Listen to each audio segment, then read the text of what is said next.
August মাসে। আমি বলবো এটা ভগবানের জয়।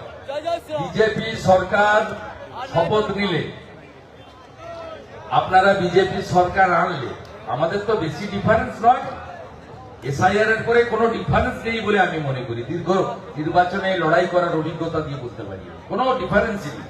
তাও যদি বলেন লোকসভা ভোটের নিরিখে ওরা 46, 45.67 আর আমরা 39, অর্থাৎ 4% ভোট টিএমসি থেকে বিজেপিতে এলে আমরা হয়ে যাব 43-44, ওরা 43, ওরা হয়ে যাবে 42, মাত্র 4%।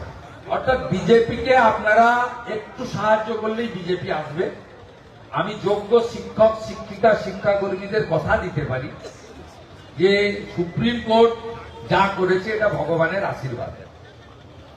ভারতীয় জনতা পার্টির সরকার তৈরি হলে এসএসসি কে দিয়ে, যেহেতু অযোগ্য তালিকা বেরিয়ে গেছে, আর 2-4টে অযোগ্য আছে কিনা দেখতে হবে, সেটা জানাই বাছাই হবে। যোগ্যদের তালিকা আমরা ফেলে দেব সুপ্রিম কোর্টে, আমরা যোগ্যদের তালিকা ফেলে দেব, বলবো অযোগ্য যখন বেরিয়ে গেছে যোগ্যরা চাকরি বহাল থাকুক।